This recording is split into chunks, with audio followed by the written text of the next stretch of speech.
Bab 5. Pikiran kreatif. Pengantar bab 5. Pelajaran minggu kelima terlampir di sini. Setelah mempelajari bagian ini dengan seksama, Anda akan melihat bahwa setiap kekuatan dan objek atau fakta yang dapat dipikirkan merupakan hasil dari aktivitas pikiran. Aktivitas pikiran adalah pemikiran, dan pemikiran bersifat kreatif. Manusia sekarang ini berpikir dengan cara yang jauh berbeda dibanding sebelumnya. Karena itulah sekarang disebut zaman kreatif. Dan dunia memberikan penghargaan tertinggi kepada para pemikir kreatif itu. Materi itu tak berdaya dan pasif. Pikiran adalah daya, energi, kekuatan. Pikiran membentuk dan mengendalikan materi.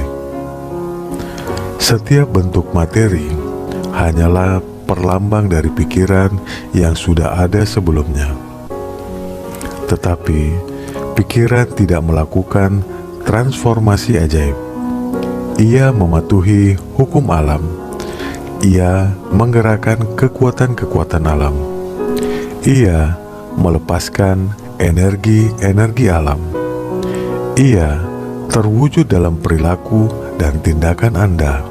Lalu perilaku dan tindakan ini selanjutnya memberi reaksi terhadap teman-teman dan kenalan Anda, dan akhirnya terhadap sekitar Anda secara keseluruhan. Anda dapat menciptakan karena pikiran bersifat kreatif. Anda dapat menciptakan segala hal yang Anda inginkan bagi diri Anda. Materi bab 5. 1. Setidaknya 90% kehidupan mental kita bersifat bawah sadar. Karena itu, mereka yang gagal memanfaatkan kekuatan mental ini hidup di dalam batasan-batasan yang sangat sempit. 2. Pikiran bawah sadar akan dapat memecahkan segala persoalan bagi kita, asalkan kita tahu cara mengarahkannya. Proses pikiran bawah sadar selalu dalam kondisi aktif. Yang menjadi pertanyaan adalah, apakah kita ini sadar menjadi penerima pasif dari aktivitas ini? Atau apakah kita secara sadar mengarahkan keaktifan itu? Apakah kita seharusnya memiliki visi tentang tujuan yang harus dicapai dan bahaya-bahaya yang harus dihindari? Atau apakah kita sebaiknya mengikuti arus saja? 3. Kita telah mengetahui bahwa pikiran menyelimuti setiap bagian tubuh fisik. Pikiran selalu mampu diarahkan atau dipengaruhi oleh otoritas yang berasal dari tujuan atau porsi pikiran yang lebih dominan. 4. Pikiran yang menyelimuti tubuh sebagian besar adalah hasil turunan atau hereditas.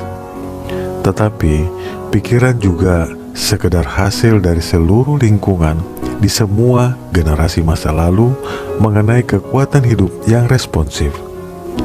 Pemahaman tentang fakta ini akan membuat kita mampu menggunakan otoritas kita bila kita mendapati ada sifat tak diinginkan yang terwujud. 5. Kita dapat secara sadar menggunakan sifat baik yang telah kita miliki dan kita dapat menekan dan menolak untuk membiarkan sifat-sifat yang tidak baik terwujud.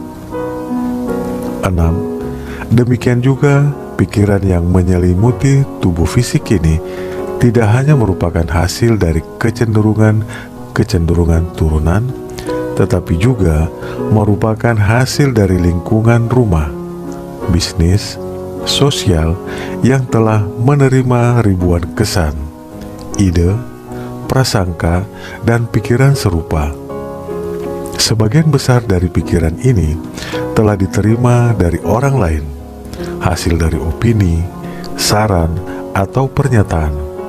Sebagian lagi adalah hasil proses berpikir kita sendiri, tetapi hampir semuanya diterima dengan sedikit atau tanpa pemeriksaan atau pertimbangan sama sekali. 7. Ide ini tampaknya masuk akal, maka pikiran sadar menerimanya dan meneruskannya ke pikiran bawah sadar.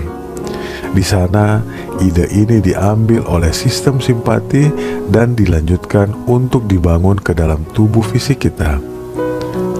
Kata sudah mendarah daging.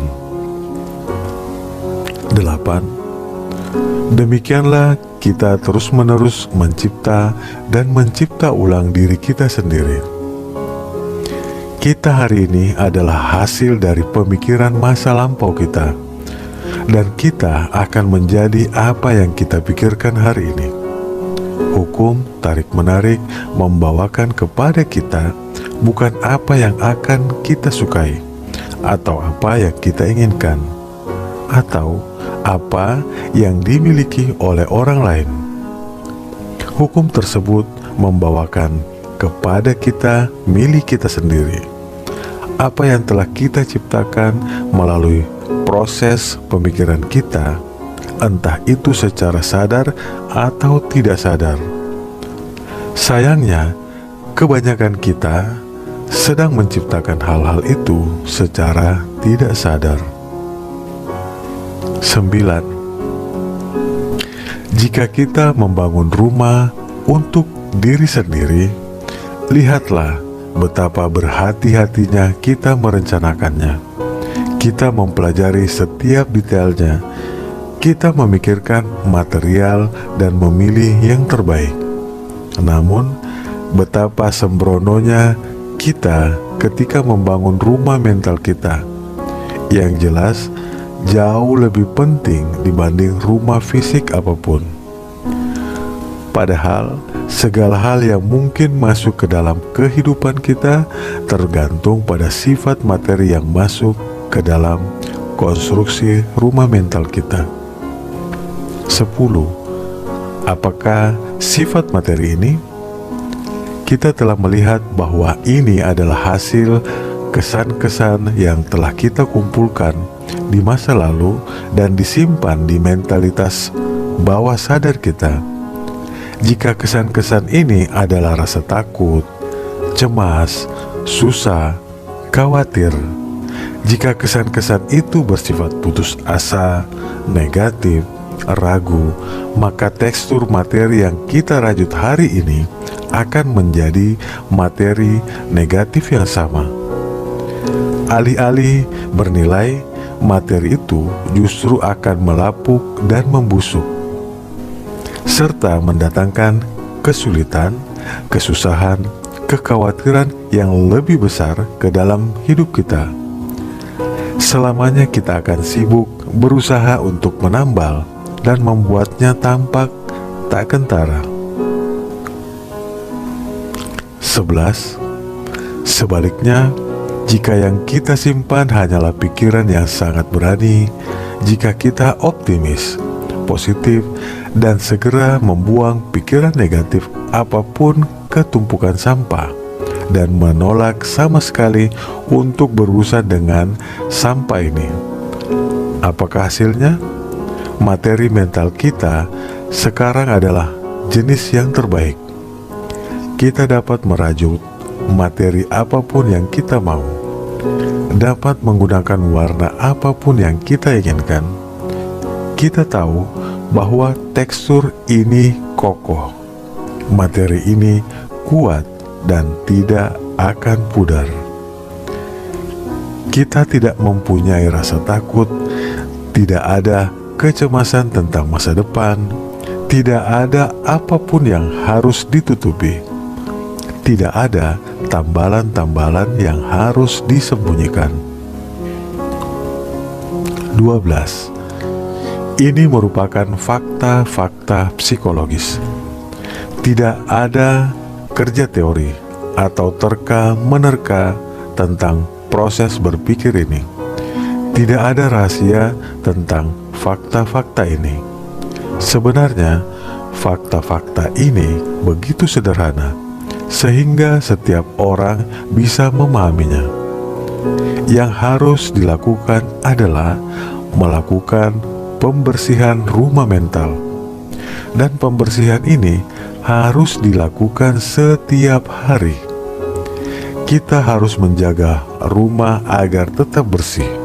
Kebersihan mental, moral, dan fisik sangat diperlukan jika kita ingin membuat kemajuan.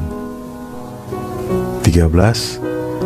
Bila proses pembersihan rumah mental ini sudah selesai, materi yang tersisa akan cocok untuk mewujudkan cita-cita atau imaji mental apapun yang kita inginkan.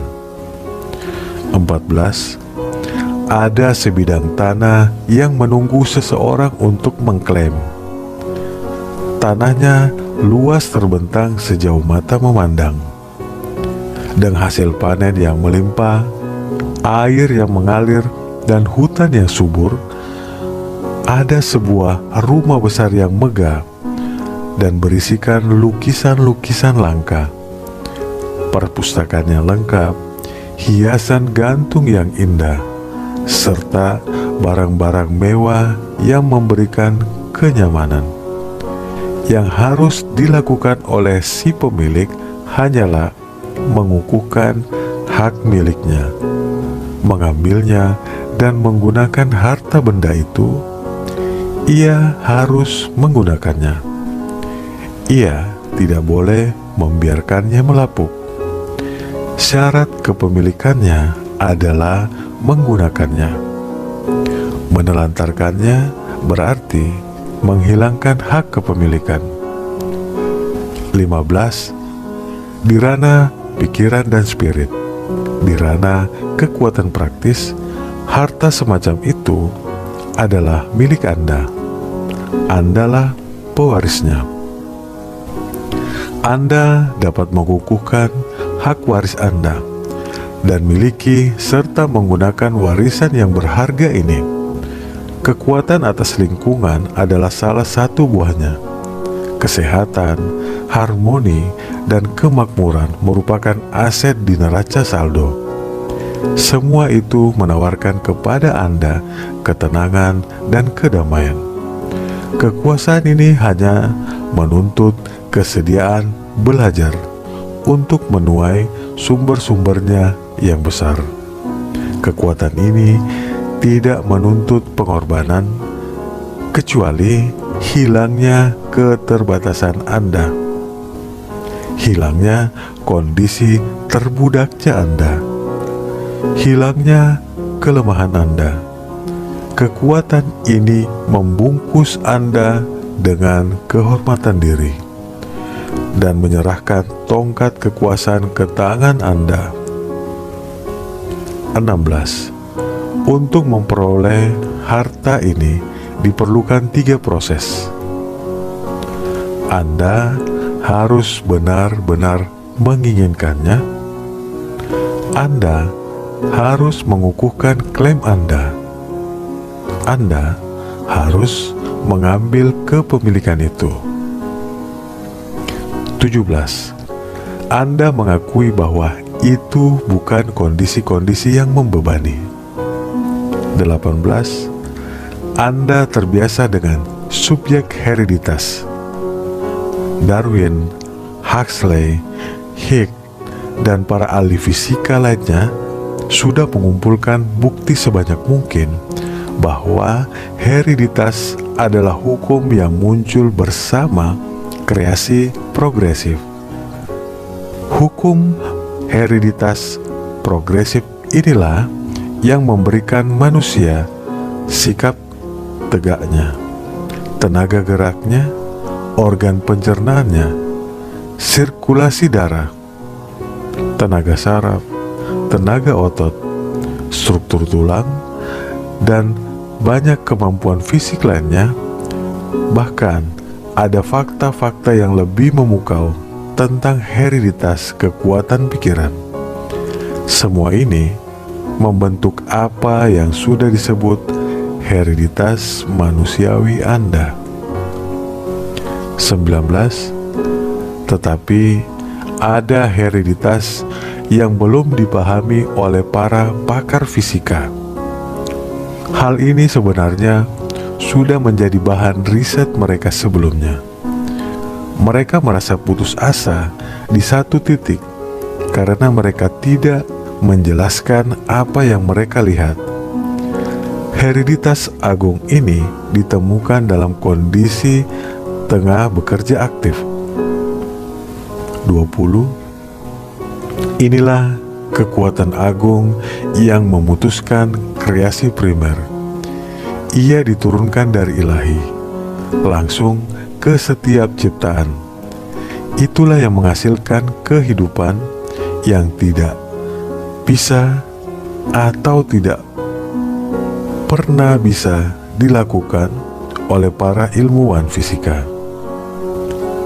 Ia berdiri tegak di antara semua kekuatan tertinggi, tak tersentuh.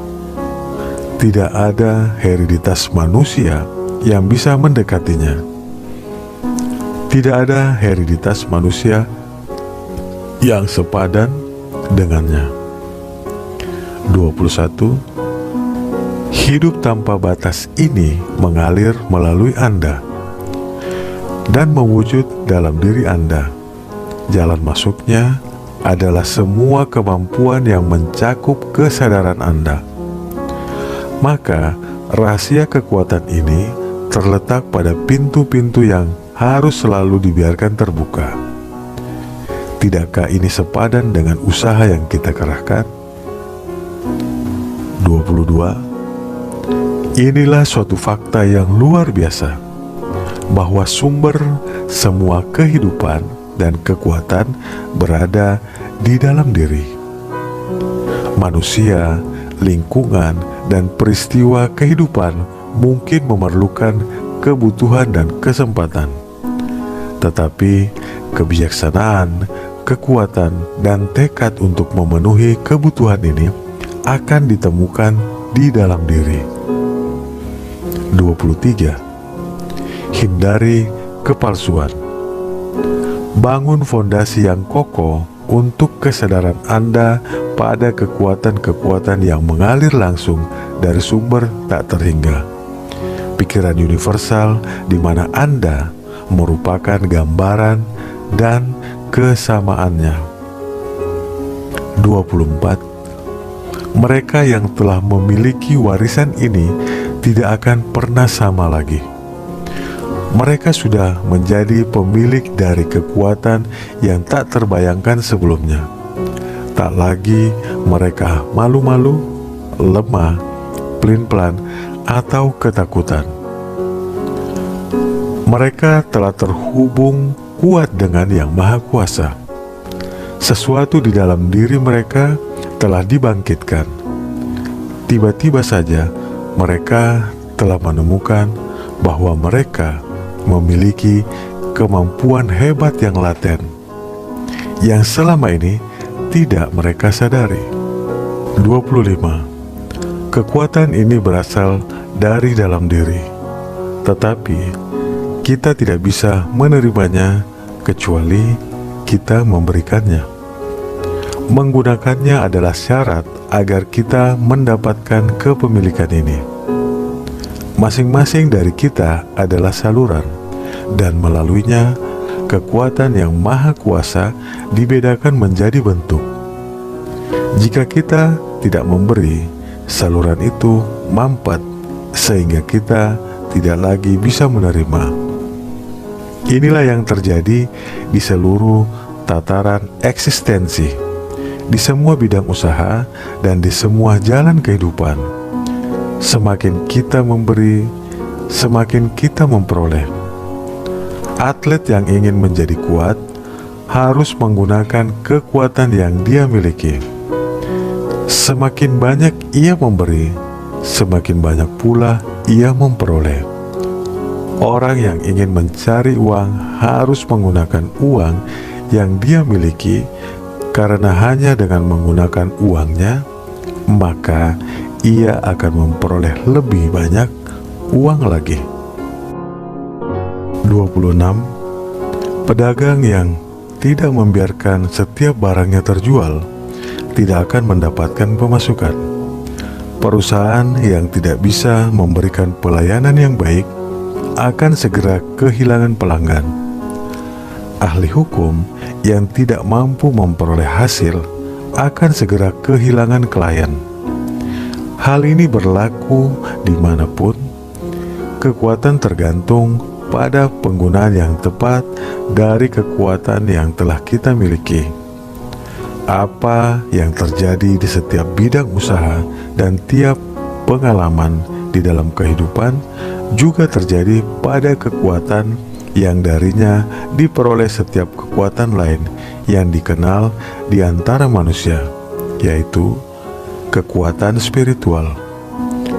Bila spiritnya dibuang, apa yang tersisa?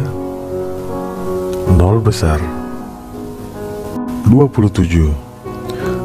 Kalau yang ada hanya spirit saja, maka mengenali fakta ini saja sudah bisa membangkitkan kemampuan untuk mendemonstrasikan semua kekuatan, baik fisik, mental, atau spiritual.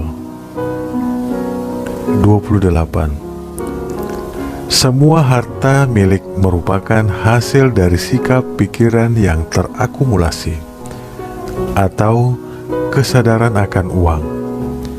Inilah tongkat sulap yang akan memampukan Anda menerima ide itu, dan ia akan merumuskan rencana-rencana untuk Anda laksanakan, dan Anda akan mendapati kesenangan dalam melaksanakannya. Seperti halnya kepuasan saat Anda memperoleh dan meraihnya. 29. Sekarang masuklah ke dalam kamar Anda. Duduk di tempat yang sama dengan posisi yang sama seperti sebelumnya. Dan secara mental, pilihlah suatu tempat yang memberikan kesan menyenangkan. Bayangkan tempat itu sedetail mungkin. Bayangkan bangunannya, tanahnya, pohonnya, teman-teman, dan hubungan lainnya. Pokoknya selengkap mungkin. Pada mulanya, Anda akan mendapati diri Anda memikirkan segala sesuatu yang berada di bawah matahari, yang justru bukan merupakan objek konsentrasi Anda. Tetapi ketekunan ini mengharuskan Anda untuk mempraktekkan latihan ini setiap hari tanpa henti.